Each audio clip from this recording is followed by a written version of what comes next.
Hello folks, this is Ariel over at Nyth again.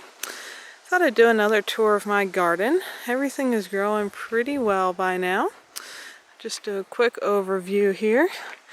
I am gonna try out the Ruth Stout method of gardening, I think, which mostly involves lots of deep mulch and should help reduce the need to weed and water and all of that stuff.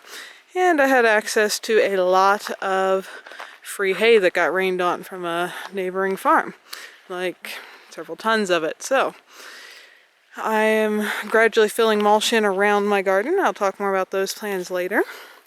For now here, you can see my strawberry plants are looking healthy.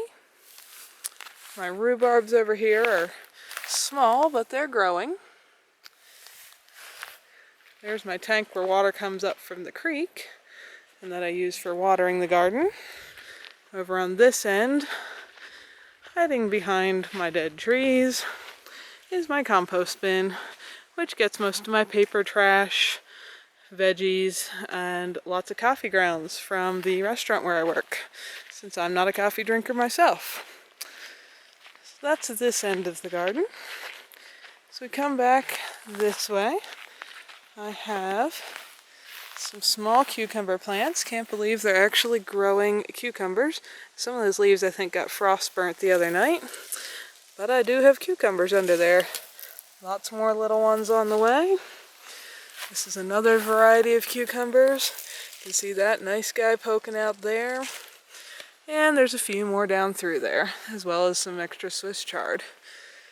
This next bed is lettuce that I transplanted from the stuff behind my house, which is too thick. Here I've got beets, golden beets and red beets. The golden beets don't seem quite as hardy. Red beets are doing quite well. I've got big ones and small ones, partially because they were planted at different times. Got a whole patch of carrots. Some of these are purple carrots, some are orange.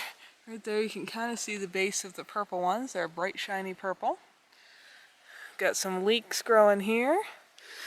Next patch over has dill, and then lots of kale, which grows super well. Some garlic, you can see one of them starting to flower right there. Next bed still has more kale. Got my second planting of peas since the first one didn't come up. They're growing in between there kind of well now. Got a few of them down here that actually are blooming or have peas. I think here we got kind of a flat pod sugar snap. And this one's one of the fatter round podded types of peas. Back along here. Got a lot of cabbage with some more peas in between. That whole section is regular green cabbage. Then I've got purple cabbage. Lots and lots of potatoes, several varieties.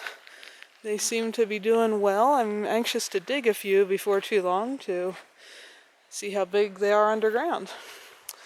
Got a few more baby purple cabbages. I've got some little cauliflowers. Cut my broccoli recently, so you only see a few little heads on here right now.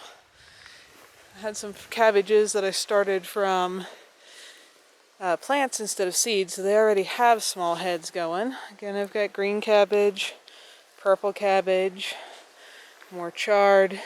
The white stuff you're seeing on all the brassicas is diatomaceous earth, or DE, that helps kill cabbage worms, which I do have a few of. Got some garlic growing. Some onions, which look pretty nice.